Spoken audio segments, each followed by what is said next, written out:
ils travaillent silencieusement, mais c'est dangereux, leur silence. Bon, quand cet esprit vient maintenant, il est exécuté par un originaire de là-bas, qui est rentré dans la Côte d'Ivoire à travers nous-mêmes, parce qu'il a fallu des Ivoiriens pour dire qu'il est compétent, pour qu'on l'accepte comme Premier ministre. Il ne devait même pas être Premier ministre, il devait parrainer, comment ça s'appelle le mouvement. Non, pas un mouvement, une direction collégiale des ministres pour pouvoir redresser la Côte d'Ivoire. Parce que entre comité interministériel. Comité interministériel, entre-temps, il y avait, comment ça s'appelle, le ministre là, qui était ministre des Finances, au lieu de trouver une solution économique, il a voulu réduire le salaire des fonctionnaires. C'est ça qui a contribué à la révolte.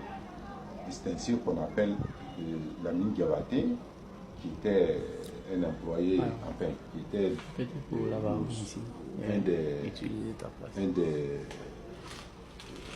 le directeur de la BCAO de Côte d'Ivoire.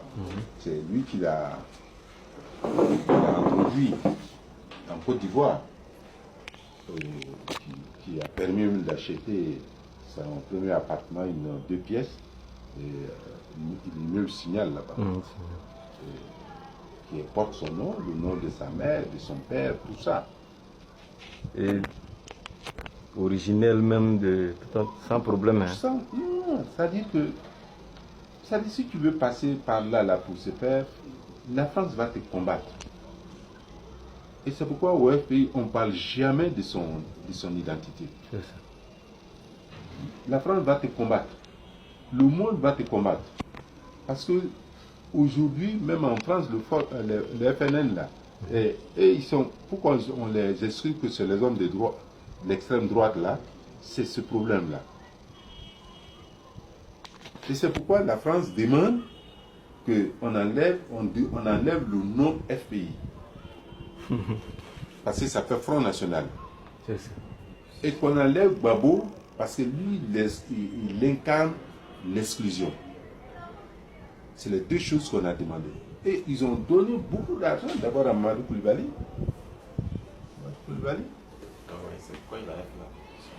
C'est pourquoi il a voulu qu'on change le nom du FPI, ceci. Voilà. C'est pas lui, c'est les Français eux-mêmes. Et puis ensuite, nous avant ces choses-là, Mamadou Koulibaly que j'ai vu chez mon avocat là, Mamadou Koulibaly il m'a dit, Abou, ils vont enlever Afi. Il dit, je vais enlever Afi. Ils vont l'enlever. Ah, ils vont l'enlever. Parce que la base ne va pas accepter ce qu'on lui dit de faire.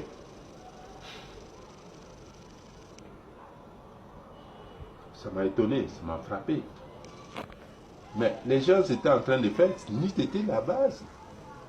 Le FPI n'existerait plus.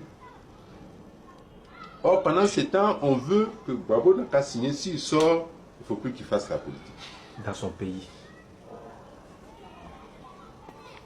Voilà le drame. Sinon, il n'est pas en prison parce qu'il a fait quelque chose. Mais il n'a rien fait.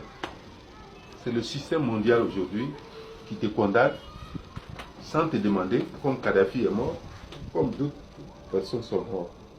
Pas de quoi, on reviendra dessus. Vous pensez quoi de l'attitude de Kakabe?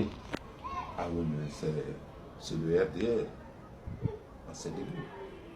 C'est une protestation contre le système dictatorial. Hein? Kakabe, en fait, il est en train de s'inscrire dans l'histoire du PDCI, comme Djini s'est inscrit dans l'histoire de la création du RDR. Et Kakabo a vu la vérité parce qu'il était dans le secret des choses, comme moi aussi. On ne peut pas contester ce qu'il dit. On sait que tout ce que Bédier est en train de faire aujourd'hui, il ne peut pas être. Bédier ne le fait pas parce qu'il le fait. On l'oblige. Quel salaire il a? On lui donne plus d'1 milliard par mois. Bédier. Son palais qu'il a construit là, il est en train de faire tout. Donc c'est une alliance d'argent à argent, donnant, donnant. Et Kakabe, tout ce qu'il dit, c'est la vérité. Mais la vérité, souvent, en politique, ne paye pas. Parce que le peuple, souvent, qu'est-ce qu'ils ont fait? Pitié à la salle. Ils ont appauvri tout le monde. Ils ont appauvri tout le monde. Donc, Kakabe qui avait eu de l'argent, qui a respiré dans l'argent, c'est ce qu'il utilise aujourd'hui pour pouvoir vivre. Un pauvre, qu'est-ce qu'il va dire? Je salue son courage, mais je veux que ce courage-là soit soutenu comme vous me le faites actuellement, à la base du PDC. C'est pas nous qui devons soutenir. Comment ça s'appelle? Son action. C'est le PDC à l'intérieur où il est, où il navigue actuellement. C'est à l'intérieur de ça là qu'il faut adopter Kakabe. Nous restons là parce qu'il faut que ça soit franche, direct, pour dire qu'il se bat aussi pour la libération de Gbagbo. Et en ce moment, nous pouvons dire qu'il n'y a pas de problème. Hein? Donc, Kakabe, c'est un militant du PDCI. Ce qu'il dit aujourd'hui, c'est ce que tous les Ivoiriens pensent aujourd'hui.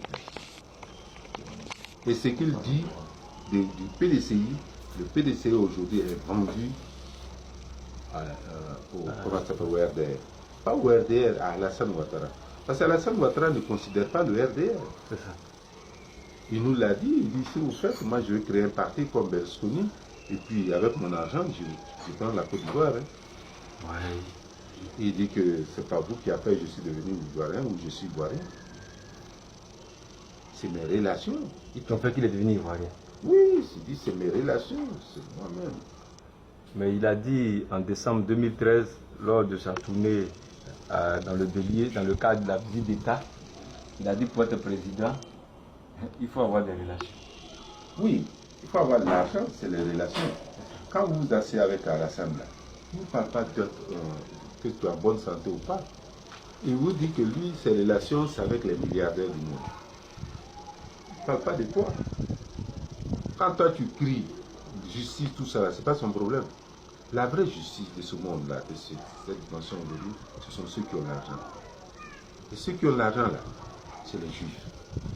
Sa femme est juive. C'est pour cette raison la France soutient sa femme. Et qui soutient la femme, c'est Alassane.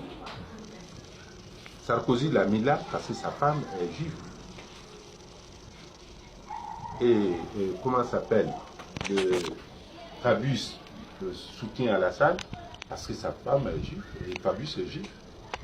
Et Fabius, eux, considèrent leur pays comme un parti des nationalistes. Des PT, des Tula, en tout cas, tous ceux qui sont ivoiriens. Voilà. Et vous avez écouté la dernière fois Amon Gomat parler. D'abord, que vous dites sa nomination, mais elle a parlé de la charte de l'impérialisme qui déclarait que tout chef d'État en Afrique qui ne voudrait pas se soumettre à l'Occident est déjà considéré comme quelqu'un qui n'est pas légal et qu'il fallait tout faire pour abattre ou le déporter. Tu sais, c'est assez beau. C'est la libération de